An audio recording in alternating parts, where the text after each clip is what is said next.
Eduardo, bom dia. Bom dia, pessoal. Bom dia a todos aí, oficialmente, né? Retornando aí nosso novo modelo de ensino aí híbrido, né? Então vamos modular aí entre o remoto e o presencial, fazer essa transição.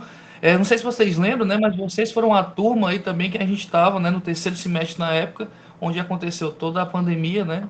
E aí, um ano e meio depois, estamos aqui nessa transição, voltando aí à normalidade, né? Aos poucos. Deixa eu ver quem já está online aqui. Essa turma aqui tem um carinho especial. A gente fez o congresso, a gente fez muita coisa aqui com vocês. Wesley, Thalita passou para amanhã, foi? Eduarda, Clarice, Fernanda. Bacana, bacana, Thalita. Show. Então, pessoal, e vocês já tiveram aula hoje, eu acredito, né? Cadê o povo? Cadê o pessoal? Dormindo não é possível que uma hora dessa estejam dormindo, não é possível. Thalita, qual a média de pessoas que tinham na aula aí? Porque agora tem, né, 10 pessoas. Cadê o povo? Quero saber o povo. Semana que vem estaremos aí, né, presencialmente. Então, pessoal, passa esses informes, né?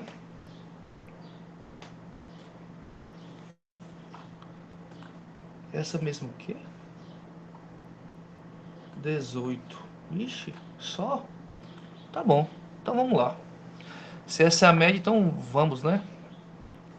Pessoal, a nossa disciplina aqui, né? Vocês tiveram no semestre passado aí, o começo, né? A esse primeiro contato com o direito administrativo, que é uma disciplina que cai em toda a matéria. Na verdade, lá no terceiro, a gente ainda ponderou algumas questões, né, ainda muito básicas, e eu não sei como é que vocês foram de aproveitamento desse quinto semestre. O que é que vocês me dizem? Vocês gostaram da disciplina? Né? Gostaram da professora? Gostaram da metodologia, da disciplina? Porque a minha metodologia é um pouco diferente da dela, né? Mas espero que vocês gostem. Vocês já me conhecem desde o terceiro, né? Não vai mudar muita coisa em relação a isso, não. O que eu preciso de vocês realmente é uma certa dedicação, porque vocês já entram agora na segunda metade do curso, né? Então vocês vão precisar focar agora mais do que nunca no exame de ordem, né, nessa parte final. Maria Eduarda disse que achou um pouco cansativo, mas a matéria é legal. Então, eu tento fazer a coisa mais de forma objetiva, tá? Qual é a minha ideia aqui, tá, pessoal? Hoje, esse primeiro contato, né, inicial ainda, então a gente não vai passar nenhum conteúdo novo, mas só me apresentando aqui para quem porventura tem alguma pessoa de fora, né, que tenha sido transferido e tal. Eu sou o Brian, tá? O Brian Rocha. Eu atualmente estou fazendo um mestrado lá na Uniswan, no Rio. Sou graduado em Direito, sou pós-graduado em Direito Digital, em Direito do Trabalho. Tenho um MBA em Gestão Pública, sou procurador efetivo do município de Mombaça, tá? E também, pessoal, assumi uma disciplina lá no oitavo semestre, que é a cadeira de Direito do Trabalho. Então, mais na frente, a gente vai se ver novamente. No semestre que vem, na continuação dessa disciplina, vocês vão ter a Maísa novamente, com a parte toda, toda mais responsabilidade civil, desapropriação, uma parte um pouco mais agressiva do direito administrativo, tá? Nesse meio tempo, né, eu lancei o livro, o Direito Digital, também tem um livro sobre administrativo, mas no âmbito do município de Mombaça, que é a cidade que eu atuo. Em breve tem aqui algumas publicações. Deixo novamente aqui, né, o meu contato e a disponibilidade para a gente fazer artigos, né, meu Deus, o nome dele, agora fugiu a cabeça. Me pediu uma orientação em relação ao artigo, só que por conta do mestrado a gente tinha também que escrever um artigo para a revista Universo, então acabei ficando muito sem tempo. Mas em breve que a gente vai ter, né, um tempo mais dedicado para a questão dessa orientação nesse sentido. Então, vocês que querem seguir depois para a área acadêmica, né, até para algumas seleções públicas, é importante essa publicação de artigos aí, né, para ter uma certa visibilidade aí no mundo acadêmico. Pessoal, a nossa ementa, apesar da cadeira se chamar licitações e contratos, ela pega uma matéria que se chama atos administrativos, que ela, por si só, já é assim um conteúdo enorme, tá? É um conteúdo super importante dentro do direito administrativo. Eu digo o seguinte: a gente tem princípios, a gente tem organização administrativa, poderes e atos. É a matéria assim, talvez a segunda mais importante dentro de cair provas, né? Porque licitação cai bastante, a gente tem até uma lei nova, mas atos também é a base de tudo. Vocês entendem no princípio, vocês entendem todo o resto, claro. A minha metodologia é essa. Mas atos é muito importante. E dentro de atos aqui, a gente vai ver uma parte prática muito importante.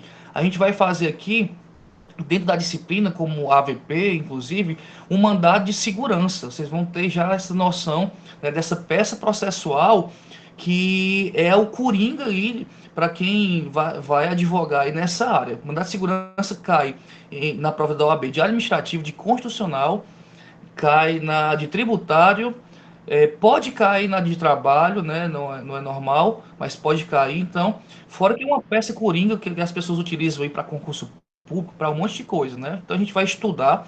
A minha ideia é o seguinte: eu vou ter uma aula onde eu vou passar, vocês vão pegar o código, a gente vai gravar no código, riscar o código, artigo por artigo, conversar sobre o mandado de segurança, vocês vão fazer um esqueleto, depois eu vou fazer a peça processual inteira do mandado de segurança e vocês vão transcrever fisicamente, que nem o OAB, né, no papel, para a gente já ter esse costume mesmo de escrever peça. Então, não vai ter conflito nenhum com a matéria de Joseph, tá? Vocês, não sei se já conheceram o Joseph Hagner, né, da parte de estágio. Vocês vão adorar o Joseph, tá? O cara é excepcional.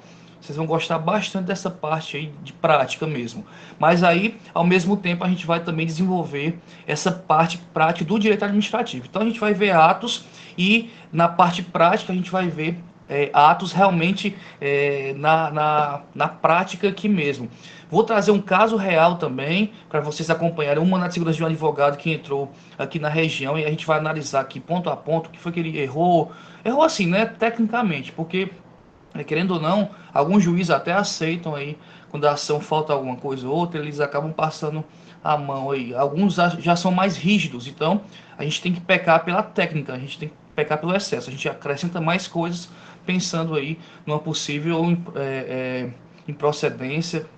Eu já tive problemas com isso, né? Juiz cri-cri, então eu prefiro pecar pelo excesso. Então a nossa disciplina vai girar em torno de licitações e contratos, mas antes disso, né, que é uma lei nova, inclusive, uma lei totalmente de março desse ano, na verdade, ela foi publicada no dia da mentira, 1º de abril, é a lei 8666, né, antiga, que era a lei do demônio, e agora é a lei da mentira, porque ela foi publicada no dia 1º de abril. Então é a 14.133, lei novíssima aqui, mas vamos segurar ela um tempo, tá? Vamos começar por atos, que é uma parte mais, talvez, para a gente mastigar mais, e nessa segunda parte, da AV2 para AV2 a gente vê licitações, contratos e serviços públicos, tá?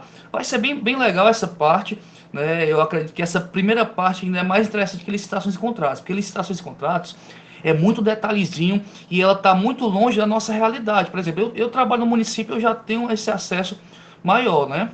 A parte da AV1, Ana Flávia, vai ser basicamente atos, tá? Mas pode ser que, se a gente conseguir apressar um pouco, a gente consiga ver o iníciozinho de licitação, tá? Não garanto que terá licitação, mas se cair porventura na AV1, vai ser só a parte inicial. O grosso de licitação vai ser para a AV2, licitação, contratos e serviços públicos, tá? Muita coisa a gente vai ter aí, mais ou menos, até a AVF, né, que ficar cerca de 19 semanas, e vai ter 2 semanas de avaliação, mais ou menos. Não sei se vai ter algum feriado, não olhei ainda, mas basicamente é isso, pessoal. Então a gente vai realmente se dedicar, entrar de cabeça aqui dentro dessas disciplinas, beleza? Então preciso de vocês, de verdade, assim, de disposição. Eu sei que vocês já são assim, né? Vocês são pau para toda obra aí. Rebeca, o pessoal gosta de entrar a fundo aí. Vocês também estão se metendo com muita coisa aí com ligas, né? Ligas de constitucional e tal, essa coisa toda. E é isso. Eu até penso, eu não vou adiantar aqui, né? Eu penso em lançar um estágio remoto. Eu não tenho ainda certeza se agora não vai ser não, talvez para o próximo semestre. E eu preciso que vocês tenham conhecimento de administrativo, quem quiser participar desse estágio, um estágio remunerado, pago, né, claro, mas remoto. Vocês não precisam nem me dar bom dia. Eu só quero o seguinte, que me ajude nos prazos. Eu faço uma planilha lá, bem bonita, e toda semana você vai ter 3, 4, 5 prazos, não sei. Porque eu também assessoro um sindicato. E aí a pessoa faz esses prazos em casa, manda para mim o protocolo, ou dependendo do sistema, vocês mesmo protocolo, enfim. Estou pensando em fazer esse estágio daqui para o ano que vem. E espero aí ver vocês bem atentos aí. Lotado de Mombaça? Caramba, que massa! Agora, como é que tá indo? Tá indo pra lá? Ou não deu certo? É longe, né? Pra vocês? Ah, tá. É bem distante lá. Ia ser legal. É muito bom o estágio do MP, tá? Porque aí, basicamente, o MP ele vai, né, tratar da parte criminal, da parte de ECA, né, Estatuto da Criança e Adolescente, e também pressionar o município para fazer algumas coisas. Beleza, massa, Eduardo. Parabéns, então, aí. Apesar de você não ter aceitado, mas que bom que você já está um passo à frente aí dentro da questão do estágio. Quem puder, pessoal, estagie, tá? Vão mesmo, porque essa experiência aí que vocês vão ter é única, tá? Então vamos seguir. Na bibliografia não vai ter nada tão diferente do semestre passado de vocês aí. Eu acrescentei aqui talvez o Carvalho Filho, o Matheus Carvalho, tá? O Anderson pede que a gente coloque material que esteja dentro da biblioteca física ou da digital. Então vocês vão achar esse livro aqui do Oliveira, tá? Da Método. Vocês vão achar esse livro na biblioteca. Eu acho que vocês vão achar de Pietro, tá? Eu coloquei aqui o meu também, de Gaiato, mas é porque, querendo ou não, eu vou tirar alguma parte do meu próprio material para passar para vocês. Então, não há problema nenhum também em colocar aqui. Essa é a bibliografia básica. Quem tiver algum outro livro aí, já que adotou, não tem problema, tá? A questão de licitações e contratos é porque a maioria está desatualizado. Na biblioteca eu não vi nenhum de 2021. Então, é melhor que vocês acompanhem o meu material, tá? Já está tudo atualizado. Como sempre, eu coloco aqueles PDFs em cada aula, já com conteúdo um pouco mais aprofundado. Então, acabou aqui essa aula, já tem um materialzinho. Acabou a segunda aula, já tem outro material. E assim a gente segue, tá? Sem nenhuma complicação, não. Pessoal, anota, eu botei um infográfico da disciplina, tá? E lá ficou 4 de AVP e 6 de avaliação. Aquilo ali eu publiquei antes da alteração, tá? Vai ficar 3 de AVP e 7 da avaliação, beleza? A avaliação vai ser feita em sala, né? Não presencial, mas no horário da aula. Então, por exemplo, quando tiver a nossa prova, vai ser de 10 às 11 e alguma coisa, tá? Para que vocês façam a prova. Então, vamos estudar, porque o negócio não vai ser fácil, não. Essa transição aí, muita gente se acomodou com online, né? Eu queria voltar para presencial, mas acabou se acomodando um pouco do online. Então a gente vai fazer esse desmame aqui e voltar aos poucos. Vamos fazer aqui uma recapitulação geral, tá? Pegar essa primeira e segunda aula para fazer um grosso do semestre passado, aqui de princípios da organização administrativa, e aí a gente entra realmente em atos, tá? Vamos pegar aqui essa revisão. Para quem não estava tão disposto assim com o administrativo, vamos fazer aqui uma revisão do zero, né? A gente tem, pessoal, a princípio, essa subdivisão onde a gente tem direito privado e direito público, né? Direito privado, vocês viram aí, civil, aquela besteira toda, civil, penal, sei o quê, civil. Então, aqui representa o direito privado, basicamente, né? A relação das pessoas é de forma horizontal. Você tem, né? Quando você executa um contrato, quando você litiga com alguém, né? Um dia de família, você, sei lá, busca uma pensão alimentícia, você tem uma relação de horizontalidade com aquela pessoa, você é igual àquela pessoa. Já no direito público, há um desnível aqui, há uma supremacia, há uma superioridade do Estado. Então essa relação se torna vertical. Porque o que acontece aqui no direito público? Há o que a gente chama de interesse público. Vocês devem ter escutado muito esse termo, interesse público, mas o que diabo é interesse público? Segundo o Celso Antônio Bandeira de Mello, ele disse que o interesse público nada mais é do que a soma de várias vontades individuais com o tutor. e esse tutor é o Estado. Então o Estado é o tutor do interesse público, tá? Que é essa soma de interesses individuais. Então esse interesse público sempre vai se sobressair aqui, prevalecer em cima do interesse privado. Então a gente tem aqui um modelozinho, tá? Só para que a gente possa fixar isso, né? Direito privado tem os interesses das partes, a autonomia da vontade, né? Cada um faz o que quer e eles têm a mesma relação. Já no direito público, né? Existe aqui não um interesse, uma autonomia da vontade, mas o interesse público aqui, a presença de um Estado tutor. E essa relação é desigual, existe aí uma verticalidade, uma superioridade do Estado em relação ao particular. E aqui a gente tem, por exemplo, o direito penal, a gente pode colocar aqui como direito público, né? Porque quando você faz uma merda, né? Então o Estado vem lhe reprimir.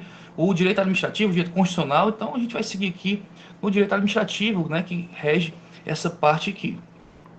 Então, seguindo, né, essa noção de Estado, ela vem desde o nosso contrato social de 1900 e bolinha, né, muito antigo isso. Então, a gente tinha essa ideia de Estado, Maquiavel trouxe esse termo de cidade-estado, fortificado, né, soma de interesses individuais. O pessoal veio de um estado de natureza, um estado onde o pessoal tinha vingança privada, enfim, era uma baixaria, né, uma putaria, mas aos poucos isso foi se organizando e a gente foi delegando isso e foi se criando essa noção de Estado, né, Estado tutor que cuida da educação, da saúde, da segurança dessas pessoas, e isso permaneceu. Com um tempinho depois, né, surgiu, veio o Montesquieu aí e dividiu, né, teve essa ideia de dividir esse Estado em poderes, e aqui aquela teoria, né, da balança. Então, o executivo, o judiciário e o legislativo são harmônicos entre si, tem toda essa questão aqui, né? E a gente vai fixar bastante no executivo, né? Aqui, no poder administrativo, no poder executivo, certo? Que o judiciário e o legislativo também têm normas de direito administrativo, porque eles também possuem essa função administrativa de forma não linear, né?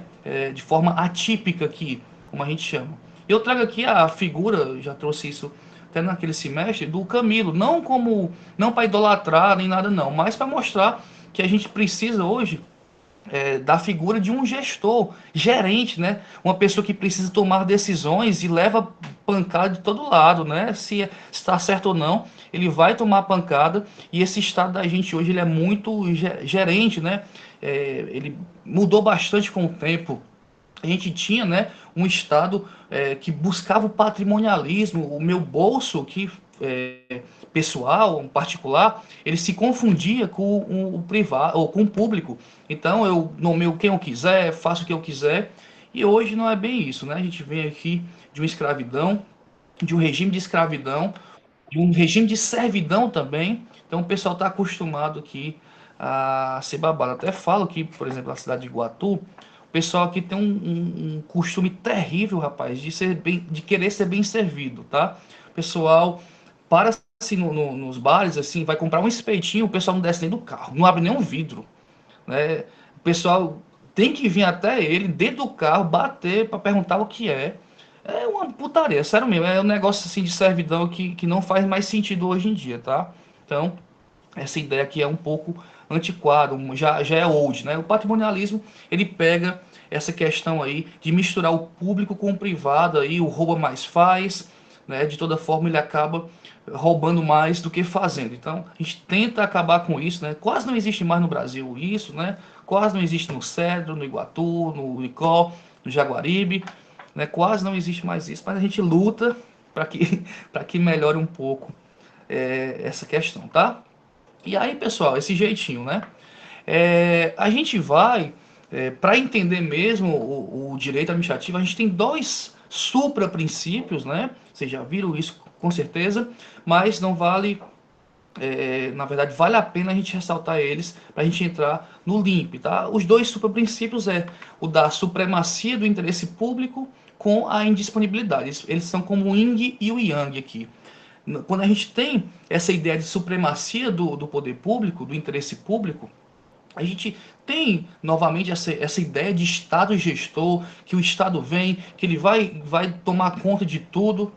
né? A gente até, mesmo que seja de esquerda ou de direita, o Estado, na ideia liberal, ainda assim mantém alguns serviços básicos, né? Um Estado mais enxuto, mas ainda assim a figura de Estado presente e esse interesse público se sobrepõe ao particular. Existe uma supremacia aqui.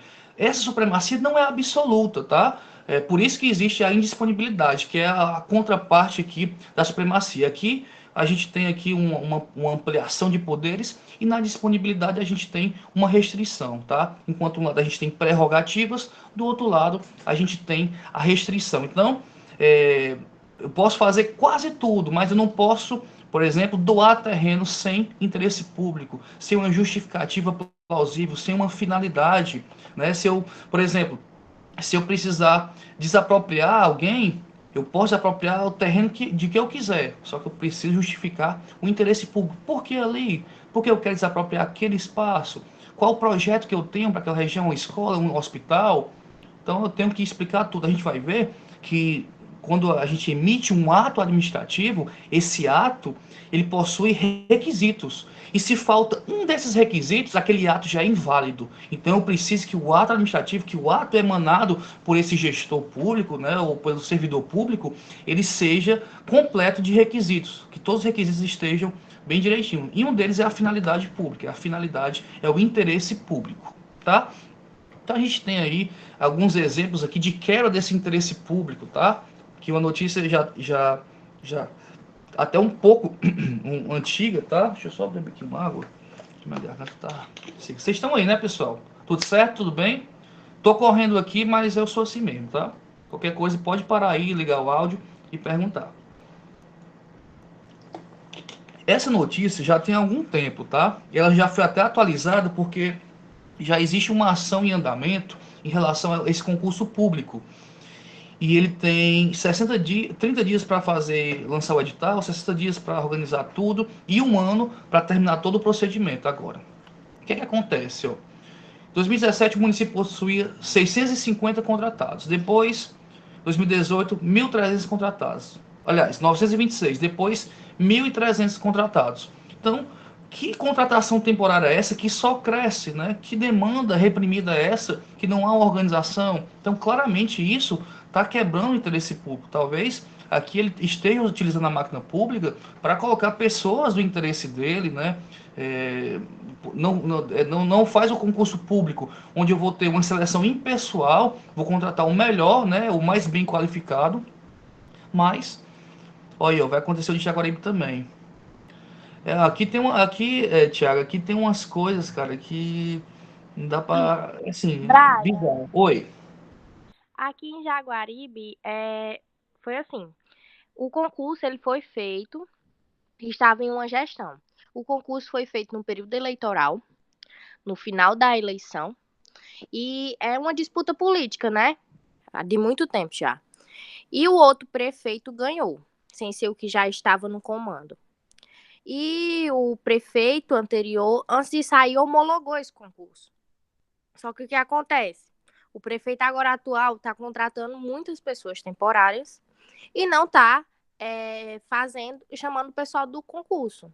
Aí o pessoal tá muito revoltado, tá falando nas redes sociais que não tem culpa da disputa política, porque assim, a pessoa estuda muitos anos para um concurso, vai que passa, né, nesse aí da prefeitura, passou e não vai poder desfrutar de uma vaga por conta que o prefeito prometeu muitos empregos para várias pessoas e acaba que se ele não der um emprego à pessoa, ele perde, vamos dizer assim, voto, né? Aí ele tem esse medo, aí ele não quer chamar o pessoal do concurso.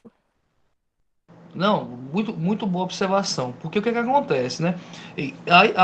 Nesse concurso de agora, tem um monte de problema. Porque o gestor antigo poderia até homologar.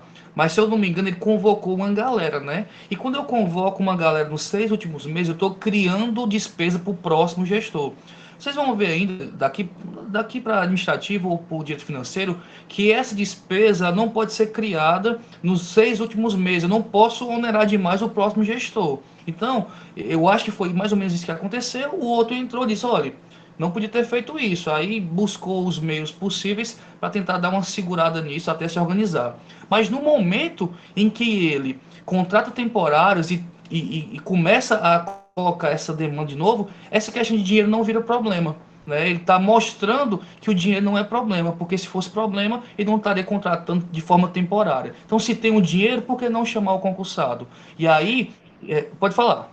Mas ele não chamou ninguém ainda não colocou ninguém ainda não. A outra gestão não tinha chamado ninguém.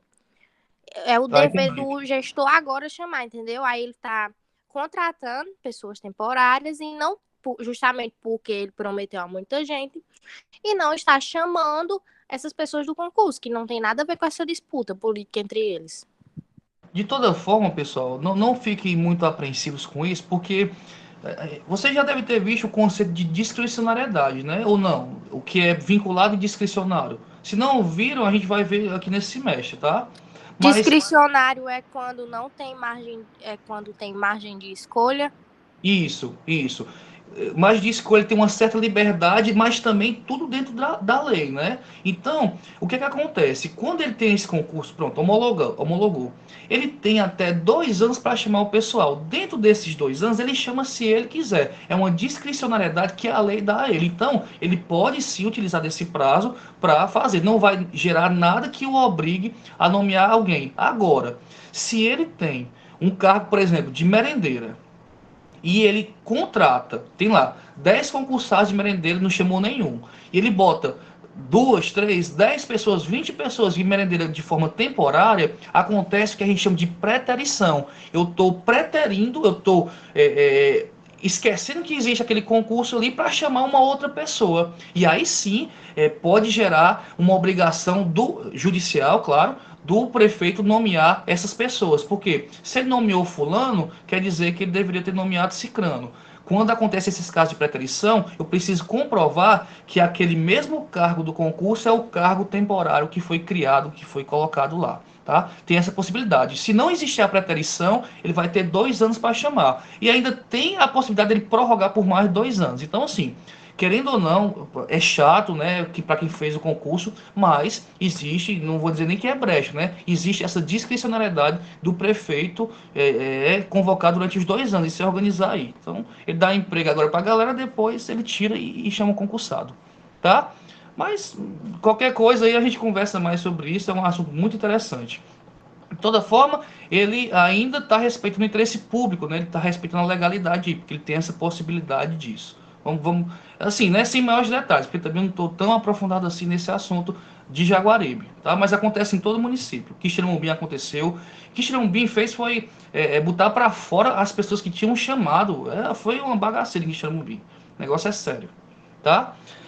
E aí, disponibilidade, pessoal, então ela vem para tentar dar uma segurada. Olha, você tem o poder supremo, mas não é absoluto, não. É muito, mas não é isso tudo, não.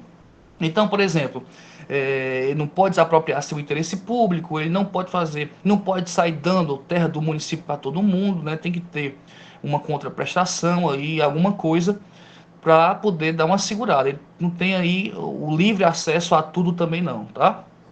Ele também tem um limite aí de lei de responsabilidade fiscal, onde ele precisa manter as contas deles em dia.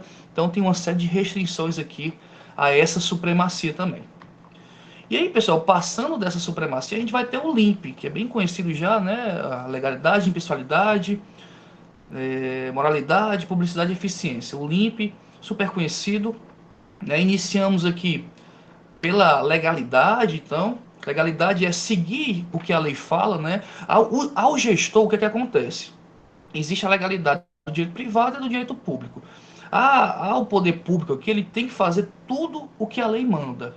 E ao particular, ele pode fazer tudo o que a lei não proíbe, né? Então, aqui, eu tenho essa observação aqui. Enquanto no âmbito particular é lícito fazer tudo o que a lei não proíbe, na administração pública só é permitido fazer o que a lei autoriza. Então, quando a lei ela fecha demais, ela vincula demais, eu fico preso, né, a fazer só o que a lei manda. Quando a lei abre uma margenzinha, ela me dá uma discricionariedade, eu posso escolher entre uma ou duas opções, entre um prazo maior, um prazo menor, tá? Então, acontece muito isso. Uma junção aqui de supremacia com legalidade. Quando você processa um município, por exemplo, o município ele tem um prazo dobrado para contestar, um prazo dobrado para recorrer. Por quê? Por conta de fazer essa gestão, né, do interesse público aí, ele precisa de um prazo maior para atender às diversas demandas que vão surgir aí. Então, existe a lista de precatórios, também vamos ver aqui na impessoalidade, né? Quem não conhece precatório vai entender um pouco melhor agora, quando a gente processa o município. Né? Então, a gente tem a impessoalidade. Na impessoalidade aqui, existem três vertentes super importantes que a gente precisa conversar aqui, tá, pessoal? A impessoalidade aqui, ela deriva do princípio da isonomia, busca uma igualdade com todo mundo, mas principalmente aqui, né, existe uma teoria chamada teoria do órgão, onde a pessoa do Estado, naquele momento que está citado no Estado, na cadeira de servidor público, ele é o próprio Estado. A vontade dele ali naquele momento é a vontade do próprio Estado. Então, se um motorista concursado atropela uma criança, a mãe dessa criança vai processar o motorista ou o Estado. Segundo a teoria do órgão, né, vai processar o Estado, o município, a União, depende de onde ele é, né? E o município vai apurar essa falta grave administrativamente via PAD e depois vai entrar com ação regressiva contra esse servidor. Mas a essa família que foi prejudicada vai ter essa garantia de ter o Estado como responsável. Deixa eu ver aqui então online aqui. Vamos supor que Tiago seja professor do município. Temos dois Tiagos hoje, né? O Tiago Salles é professor do município e Talita tem uma filhinha, né? Nova aí, mas tem uma filhinha.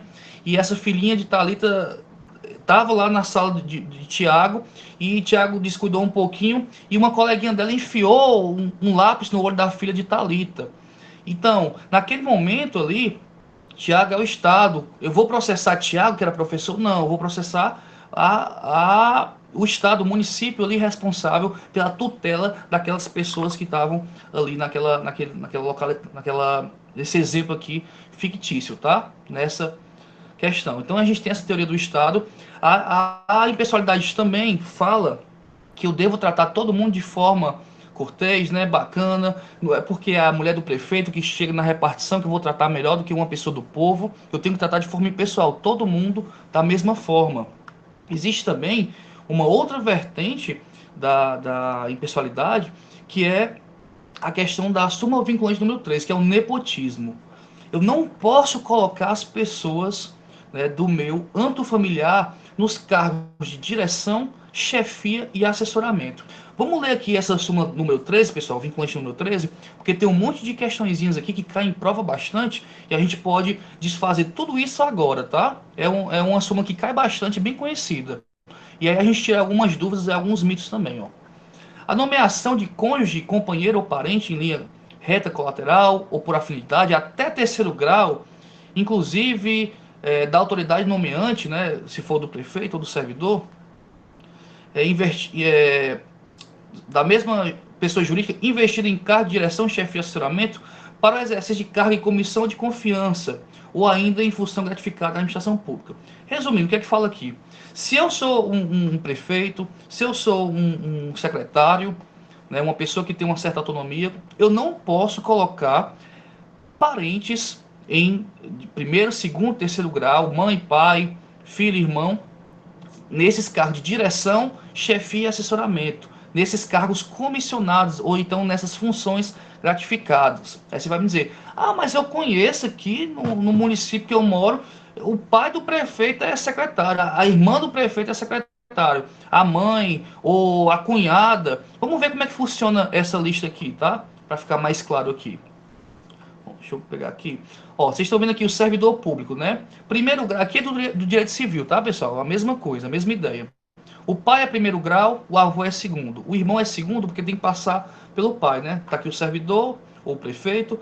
O pai é primeiro grau, o irmão é segundo, o sobrinho é terceiro. Então, não pode filho, não pode neto, não pode sobrinho, não pode irmão, não pode tio, primo já pode. Ó, primo aqui é quarto grau. O primo já pode. Até o terceiro grau, nem a pau. Mas eu sei, eu tenho certeza que tem na minha cidade um parente lá nomeado, eu sei que tem. Então, pessoal, essa súmula aqui, ela também já chegou a ser questionada algumas vezes, né? Inclusive, por uma ação aqui no Ceará. Vocês lembram que o Cid Gomes, quando ele era ele era governador, talvez vocês não lembrem, ele botou o Ciro Gomes como ministro de saúde, ou, desculpe, secretário de saúde do estado. Quando o Ciro faz os seus discursos, né, geralmente ele nunca fala, nunca lembra que ele já foi secretário de saúde, né, porque talvez foi a época que ele mais fez umas cagadas aí, o pessoal não curte muito essa época que ele era secretário de saúde, tem nada a ver com ele também, mas ele foi secretário de saúde do estado. Olha só, mas como é que eu posso nomear o Ciro Gomes como secretário de Estado se o meu irmão e a súmula vinculante número 3 proíbe? Como é que pode? Então isso foi questionado e chegou até o STF e ele disse o seguinte, olha, é o seguinte, cargo de direção, chefia e assessoramento vocês não podem. Só que existe aqui uma diferença que vocês não perceberam. Mas o cargo de secretário, de ministro, são cargos políticos. Então, os cargos que são de natureza política, eles não estão abrangidos pela súmula vinculante número 13. Então, o raciocínio é o seguinte: eu sou o prefeito. Pronto, vocês têm aqui o professor Iago, que é irmão do professor Adil, ex-professor de vocês, eu acho, né? Adil é prefeito de Quixelô. Só um exemplo aqui, tá, pessoal? Adil é prefeito de Quixelô. Ele pode nomear Iago como coordenador de PSF, como assessor jurídico? Não. Ele pode nomear Iago como, sei lá, professor coordenador de uma escola. Pessoal, todos esses cargos que eu estou falando são de assessoria, chefia, direção, chefia e assessoramento, são proibidos pela súmula.